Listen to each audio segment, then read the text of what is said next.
पूजा नहीं होती है, पाठ नहीं होता है, महाशिवलिंग भी नहीं है।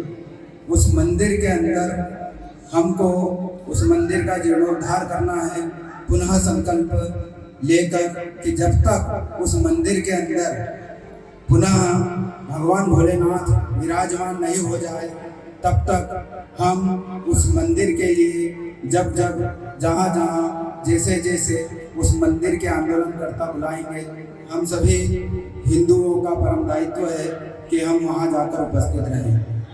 हमारे देश में लगभग 80% हिंदू आबादी है, लेकिन फिर भी स्थिति क्या है कि जहाँ और हमारे क्षेत्र में तो 90% है, लेकिन हमारे ही क्षेत्र में 90% हिंदू होने के पश्चात भी एक मंदिर वीरान पड़ा हुआ है और उसके ऊपर विधर्मी कब्जा कर लेते हैं। इसके विषय में प्रत्येक हिंदुओं को चिंतन करना चाहिए कि ऐसा क्यों हो रहा है। जहाँ विधर्मी 10 है और हम 90 हैं, वहाँ वो हमारे आस्था के केंद्र के ऊपर कब्जा कर लेते हैं। इसका क्या कारण है? क्या हम लोग कायर हैं? हम किसी का सामना नहीं कर सकते हैं, या हम धार्मिक नहीं है, या हमारे ईश्वर में आस्था नहीं है? क्या कारण है इसका? इसका एक ही कारण है कि हम हिंदू जो है वह बटे हुए हैं। क्यों बटे हुए हैं? क्योंकि हिंदू हिंदू नहीं होता है। हिंदू यादव होता है, हिंदू गुज्जर होता है, हिंदू गारी होता है, हिंदू भंगी होता है, हिंदू चमार होता है, हिंदू ब्राह्मण होता है और हिंदू राजपूत होता है, लेकिन वह हिंदू कभी नहीं होता है। इसलिए ऐसी परिस्थिति होती है।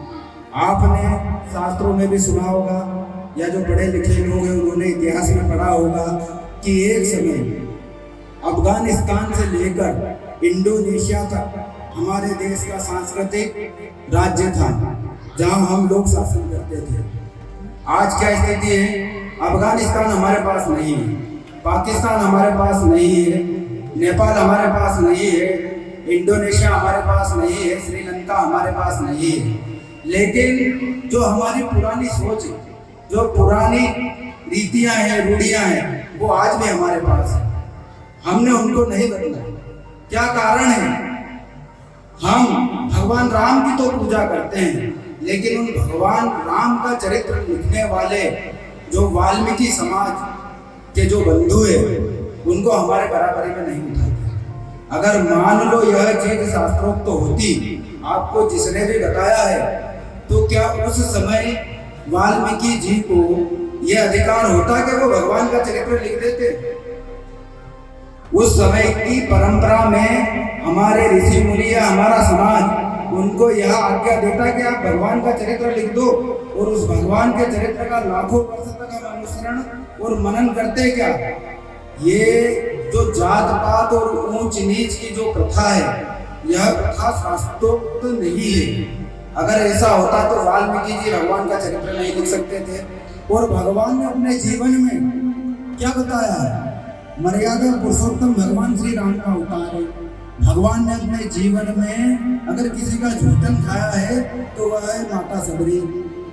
भगवान हमारे, हम जिनको आराध्य मानते हैं, वह माँ सबरी के झूठे भेद खा सकते हैं, लेकिन उसी माँ सबरी के वंश के व्यक्ति का मंदिर में, उसी भगवान राम के मंदिर में प्रवेश वर्जित है। इस विषय पर चिंतन करना, यह चीज कभी शास्त्रोक्त तो हो सकती है क्या? अवतारवाद, हमारे भगवान के 24 अवतार हुए हैं।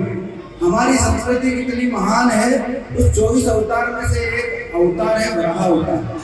हम उस महान संस्कृति के लोग हैं जिन्होंने सूअर को भी पूजा। अगर ज्यादा सरल शब्दों में बोले, हमने मछली को पूजा।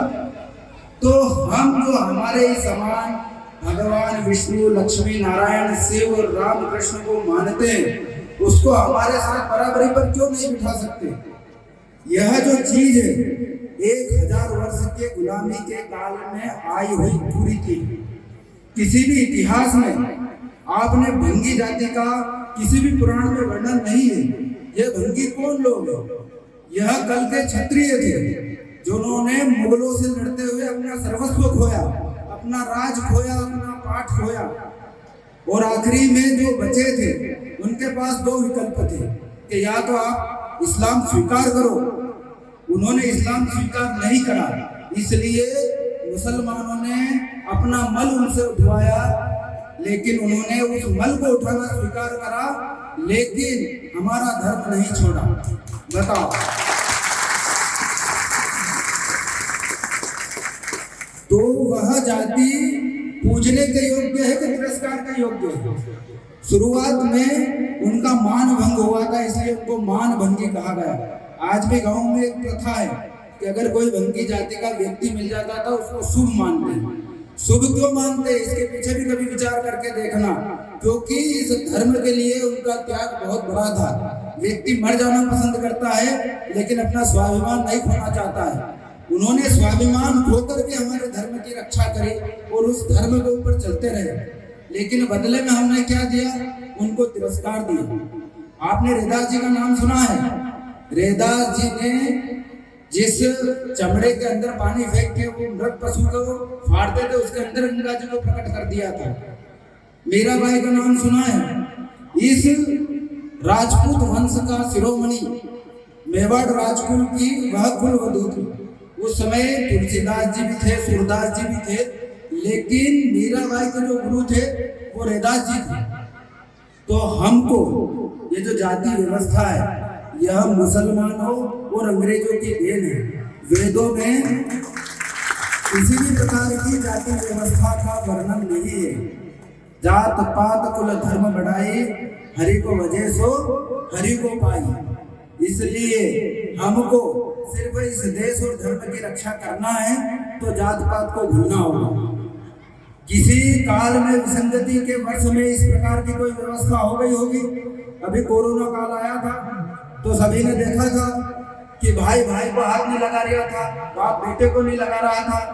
तो इस हजारों वर्ष लाखों वर्ष पुरानी संस्कृति में कोई ऐसा दौर आया होगा कि ये कर्म करने वाले हमारे जो स्वजाति और धार्मिक बंधु हैं उनसे हमको, या उन्होंने अपनी स्वेच्छा से, जिसको कोरोना हो जाता था वो व्यक्ति खुद ही परिवार में अलग रहता था ना, कि उसको कोई प्रेशर करना पड़ता था।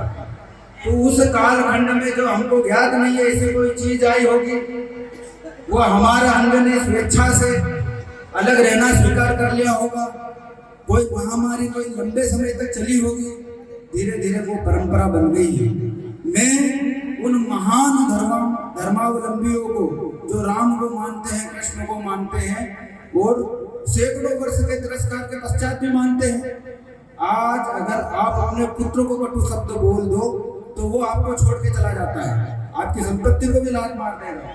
लेकिन वह महान जातियों के वंशज, उन महान जातियों के लोग आपके सैकड़ों वर्ष का तिरस्कार सहन करने के पश्चात आज भी हिंदू है, आज भी राम को मानते हैं, आज भी कृष्ण को पूजते हैं। इसलिए मैं यहाँ उपस्थित ग्राम अटावदा के समस्त हिंदू बंधुओं से यह निवेदन करना चाहता हूँ कि जो जाति व्यवस्था है वह सनातनी व्यवस्था नहीं है। अगर जो गण गण में ईश्वर को पूजता है वह मनुष्य को कैसे नीच मान सकता है? इसलिए सभी को इसके ऊपर विचार करना चाहिए। और जैसे आज समरसता भोज है, हम सभी लोग जाति और वर्ग के भेद को भूलकर एक साथ भोजन करेंगे। मैं इस गांव के लोगों का बहुत बहुत धन्यवाद करना चाहता हूं, क्योंकि उन्होंने मेरा अभिभूत बहुत स्वागत किया। लेकिन मैं इस गांव में और हमारी पूरी टीम, दिनेश जी डोड, कमल जी चौहान, भाई साहब हरिराम जी, हम सभी का आपके बीच आना जब सार्थक होगा कि इस गांव से कम देवालय में जाने से किसी हिंदू व्यक्ति को नहीं रोका जाए। पानी भरने का जो स्थान है उसके ऊपर जाने से किसी को नहीं रोका जाए। और जब व्यक्ति मर जाता है तो शमशान घाट में जलाने से किसी व्यक्ति को नहीं रोका जाए। और अगर आप अपने घर में कार्यक्रम करते हैं और भोजन करवाते हैं तो मेरा मानना और नहीं मानना ये आपके हाथों में है। लेकिन हम हिंदू समाज का दोगला व्यवहार क्या है, जो गाय को काट के खाता है और सबको पता है, और एकादशी के दिन अवश्य गाय काट के खाता है, उस मुसलमान को विवाह में निमंत्रण देके हमारे बराबरी में बिठाकर भोजन करते हैं। लेकिन जो आपके मृत पशुओं को फेंकता है उसको आप अपनी बराबरी में नहीं बिठा सकते हो। क्यों? उसका क्या दोष है? जो आपकी पूजनी माँ को काट के खा जाए उसको तो आप बराबरी में बिठाते हो, लेकिन जो सैकड़ों वर्ष के अत्याचार को सहन करने के पश्चात आज भी हिंदू बना हुआ है, उसको अपने बराबरी में बिठा के भोजन करने से आपका अपमान होता है। क्यों होता है? क्योंकि ये चीजें मुसलमानों ने और अंग्रेजों ने आपके अंदर डाली है। फूट डालो और राज करो। पूरे हिंदुओं की 30% आबादी उनकी है। अभी हम 80% से नीचे हैं। अगर 30% हमको छोड़ के चले गए तो ये हिंदुस्तान की भी स्थिति अफगानिस्तान और पाकिस्तान जैसी होगी।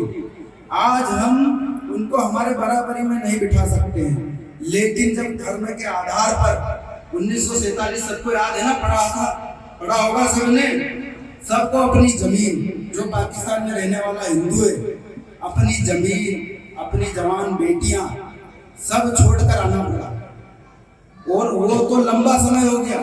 कश्मीर में क्या हुआ 80 के दशक में, जब हिंदू इस नाते आप अल्पसंख्यक हो जाओगे तो ना तो आपकी जमीन आपकी रहेगी और ना आपकी बेटी आपकी रहेगी। इसका सबसे बड़ा उदाहरण जम्मू कश्मीर है। इस संपूर्ण हिंदू समाज में अर्थव्यवस्था के नजरिए से देखो तो जो कश्मीरी पंडित समाज है वो सबसे संपन्न समाज था। जब हमारे क्षेत्र में बोरे और चद्दर हुआ करते थे, उस समय उनके 3-3 मंजिले मकान थे। कभी समय मिले तो आज की उनकी स्थिति देखना, 8 बाय 8 के टेंट में 3 पीढ़ियां गुजार रही है, क्योंकि उन्होंने उस समय उन रूढ़ियों को नहीं छोड़ा। यह समय है, अगर आज हम छोड़ेंगे तो हमारी संतानें सुखी रहेगी, और नहीं छोड़ेंगे, आज अगर इस रूढ़ी को नहीं छोड़ा किसी के भी बहकावे में या हमारे अहंकार में आकर कि मैं श्रेष्ठ हूँ, इस अहंकार में आकर आपने नहीं छोड़ी तो एक दिन सब कुछ छोड़ना पड़ेगा। इसका सबसे बढ़िया उदाहरण जम्मू कश्मीर के हमारे हिंदू पंडित भाई हैं। आज वो देश के विभिन्न हिस्सों में फैले हुए, आज जा नहीं सकते हैं। क्यों नहीं जा सकते हैं? क्योंकि वहां हिंदू अल्पसंख्यक है। अगर आपका ये व्यवहार इसी प्रकार रहा तो वह दिन दूर नहीं कि मध्य प्रदेश में भी हिंदू अल्पसंख्यक में आएगा, और जब हिंदू अल्पसंख्यक में आता है तो परिस्थिति जम्मू कश्मीर, अफगानिस्तान और पाकिस्तान जैसी होती है। जिस मंदिर में आप प्रवेश करने से उनको रोकते हो ना, वो मंदिर ही टूट जाएंगे, तो किसके लिए रखोगे? इसलिए इस गांव के प्रत्येक सनातनी, प्रत्येक हिंदू, प्रत्येक स्वर्ण, जिनको लोग कहते हैं जो श्रेष्ठ है, जो श्रेष्ठता का दंभ भरते हैं, वह आचरण में अपनी श्रेष्ठता दिखाए। और जो सैकड़ों वर्षों से आपका अत्याचार, मैं तो अत्याचार ही कहूंगा, सहन करके आज भी हिंदू बने हुए हैं, उनको दिल से अपने गले लगाए। इसी के साथ मैं अपने शब्दों को विराम देता हूँ। जय जबरेश्वर, जय जबरेश्वर। अब हम सभी जिस कार्य के लिए यहाँ आए हैं, जबरेश्वर महादेव मंदिर के संकल्प के लिए, सभी उपस्थित व्यक्तियों को दोनों हाथ उठाकर संकल्प लेना है। जो मैं बोलूं उसको दोहराना है। जय जबरेश्वर। मैं